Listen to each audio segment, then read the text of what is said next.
My name is Frank Caprio. I am founder of the Coalition to End Gun-Free Zones with an important message. I am here to comment on the recent incident in Parkland, Florida, the actions by government, and a proper response to the school shootings we have witnessed. It was a horrendous tragedy that occurred on Valentine's Day. An individual decided to kill innocent people because he was mentally or morally unbalanced.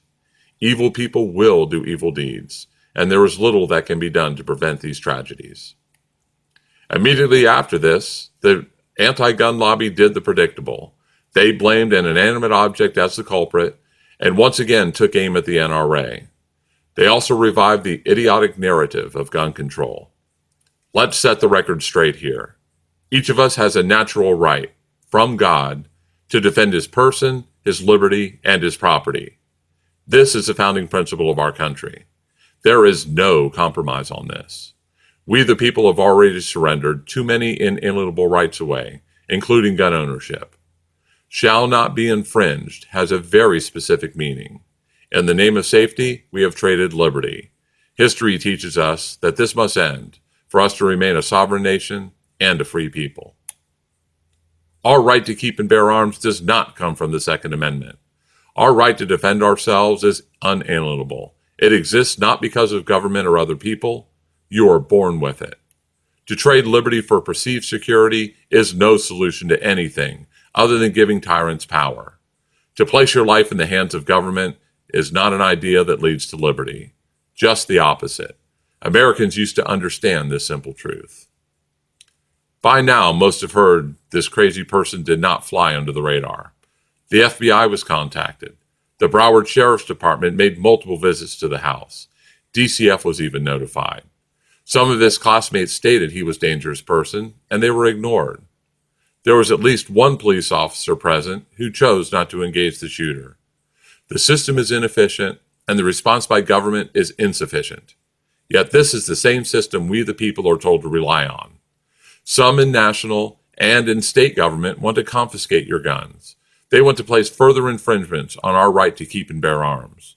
They want you to be reliant on the government. The same government who has failed you multiple times in recent history wants to further disarm Americans and be your protector. What makes America great is we the people, not government. Many so-called Americans are willing to place government in the position of running our lives. They want to be dependent on government. They also want to put the rest of us in that position.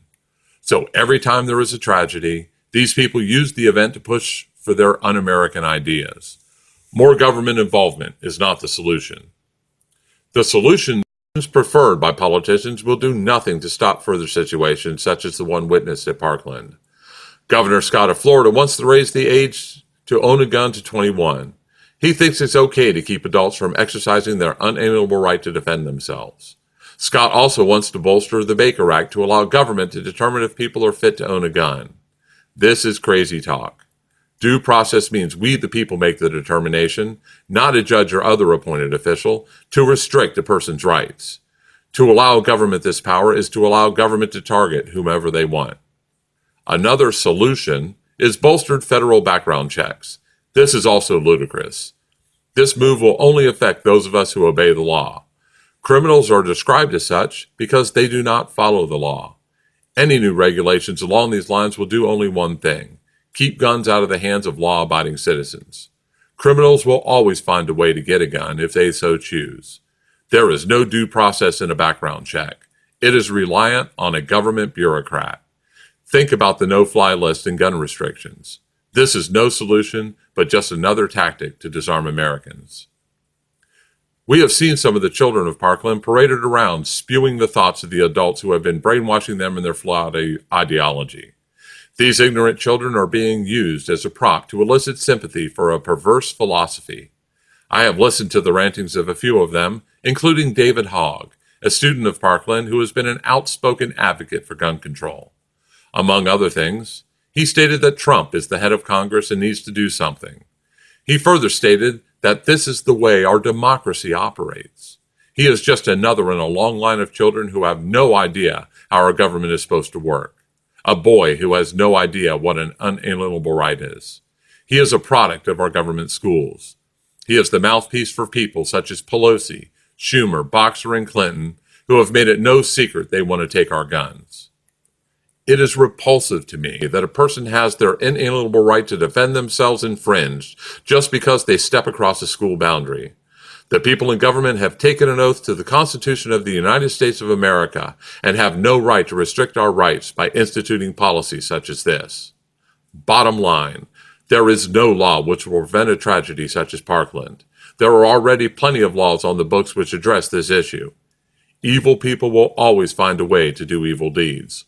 What can be done is to allow people to defend themselves when confronted with this evil. Will it end tragedies like Parkland? No, it will not. But it will deter or minimize the severity of these tragic events. How many of these shootings have occurred in gun-free zones? Gun-free zones are the hunting grounds for the mentally and morally deranged and must be eliminated. There can be some good that can come of this shooting. Let's eliminate gun-free zones. The Coalition to End Gun-Free Zones will champion this idea. We are forming a federation of people who understand our right to keep and bear arms and will fight for that right. We will lobby state legislators and educate the public on the truth of the matter. If needed, we will file lawsuits to challenge the illegal stance by our government. First Amendment zones have been successfully eliminated on school campuses. It is time we bring the whole of the Bill of Rights into the spotlight and fight for our unalienable right to defend ourselves. The Coalition to End Gun-Free Zones is dedicated to the proposition that all people have a natural right to defend themselves and that any laws made by government to infringe on that right is unconstitutional and dangerous to the long-term prosperity and liberty of the people. Our right to defend our life, liberty, and property is a natural right, and the reason we create government is to protect these rights. When government strays from its path, it is the duty of the people to correct it. The Coalition to End Gun-Free Zones is a specific movement to restore the stolen rights of people who work at or near a school. The idea of disarming law-abiding Americans is abhorrent and should be most fiercely opposed. Support the Coalition to End Gun-Free Zones and help eliminate these hunting grounds for the mentally and morally deranged.